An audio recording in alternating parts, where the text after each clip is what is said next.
Bonjour à tous et bienvenue dans une toute nouvelle vidéo.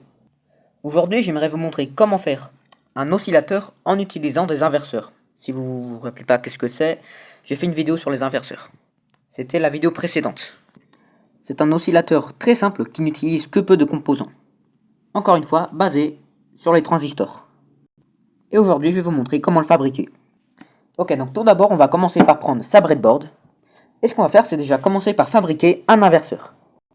Alors comme je l'ai dit au début, j'ai déjà fait une vidéo sur les inverseurs. Si vous voulez, elle est sur ma chaîne disponible, vous pouvez aller la voir. Sinon ici, j'ai le schéma, donc, que je peux vous laisser là. Donc on aura besoin d'un transistor. Alors ça peut être, je pense, tous les transistors NPN que vous voulez. Par exemple, là j'ai mis quelques exemples. Le 2N 2222, le BC 547 ou le BC 337. Ça fonctionne. Après il y en a beaucoup plus, mais je ne sais pas si ça fonctionne avec tous. Mais ici, j'ai 3 exemples, 3 recommandations des transistors que vous pouvez utiliser. On aura également besoin d'une diode, d'une résistance de 330 ohms, d'une résistance de 1 kΩ et d'un bouton. Mais ça, c'est pas obligatoire. Ok, donc ici, j'ai fait mon premier inverseur. Et je vais venir rapidement tester avec un câble s'il fonctionne. Ok, donc tout va bien pour l'instant. Maintenant, ce qu'on va faire, c'est un deuxième circuit d'inverseur juste à côté. Exactement le même. Hop, comme ceci. Même chose, je vais venir tester le deuxième pour voir s'il fonctionne. Parfait.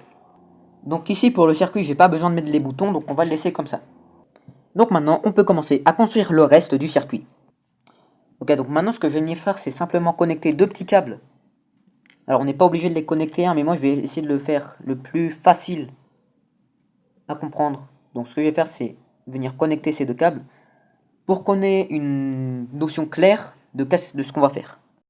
Donc ici, ce que j'ai fait, c'est que j'ai pris l'émetteur du transistor et j'ai simplement connecté de l'autre côté de la breadboard. Et je vais faire pareil pour l'autre. J'arrive pas.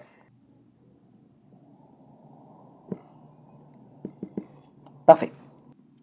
Ok, donc là c'est juste pour que ce soit clair. Ici, la résistance, c'est l'entrée de notre circuit. Et le câble, c'est la sortie.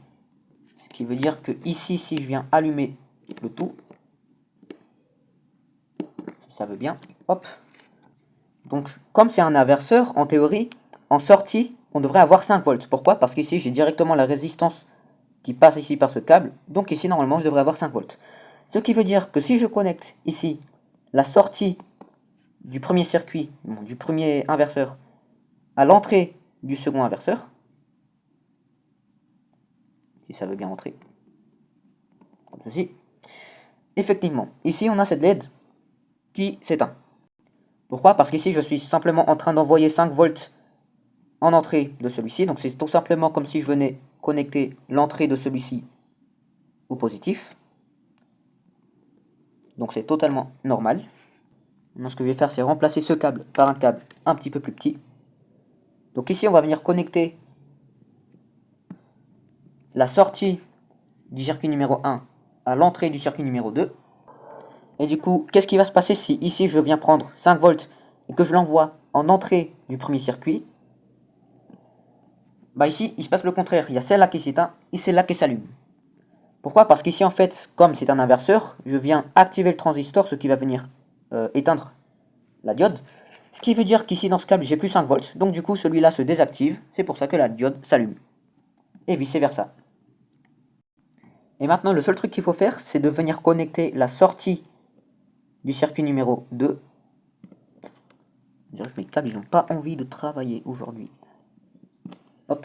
Donc ici, j'ai la sortie du premier que je vais venir envoyer à l'entrée du second.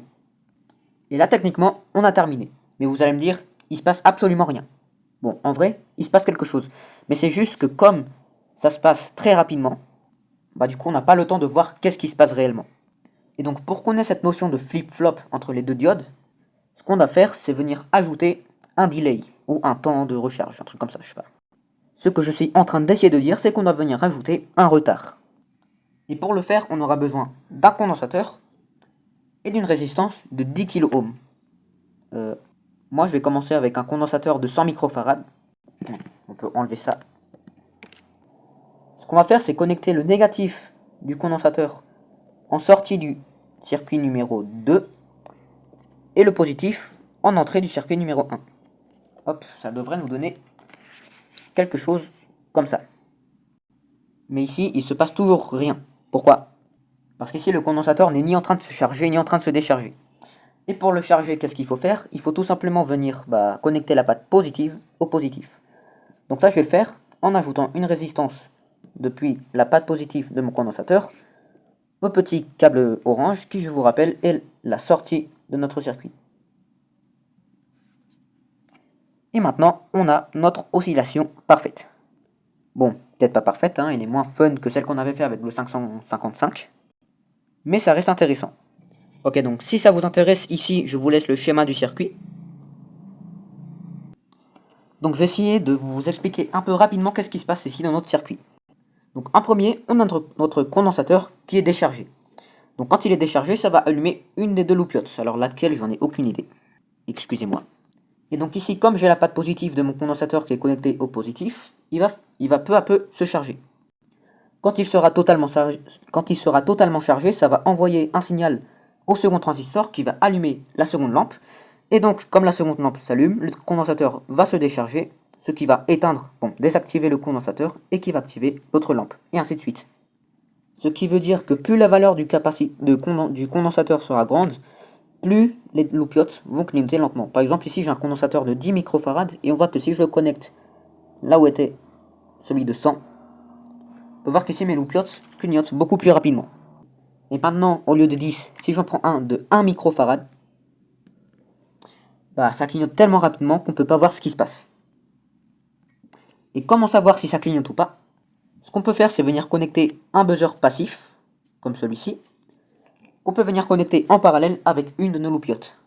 Donc ici, je vais venir connecter ce petit buzzer passif de 5 volts, si je ne me trompe pas, en parallèle avec cette loupiotte. Donc négatif avec négatif.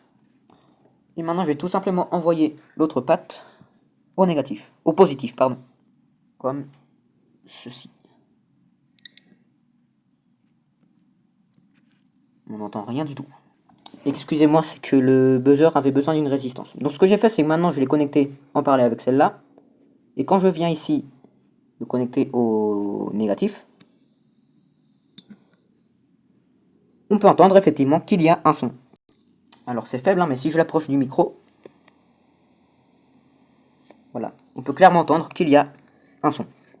Donc si ça émet un son, ça veut dire qu'il y a ici une fréquence. Alors maintenant, pour les curieux, pourquoi ici ça s'éteint?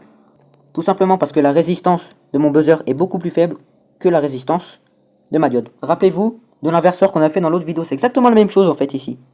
Les électrons préfèrent passer par le buzzer que par la diode, c'est tout. Et ici on voit que si je viens modifier la valeur de mon condensateur, on aura une fréquence, dans ce cas-là, beaucoup plus faible. Je sais pas si on entend. Et donc voilà. Donc ce serait tout pour cette vidéo. Si vous avez aimé cette vidéo, n'oubliez pas de liker et de vous abonner. J'espère que vous aurez réussi à construire le circuit si vous l'avez construit. Je vous relaisse le schéma ici. Et je vous dis à bientôt pour une très prochaine vidéo. Au revoir. N'oubliez pas de vous abonner si vous l'avez pas fait. Merci.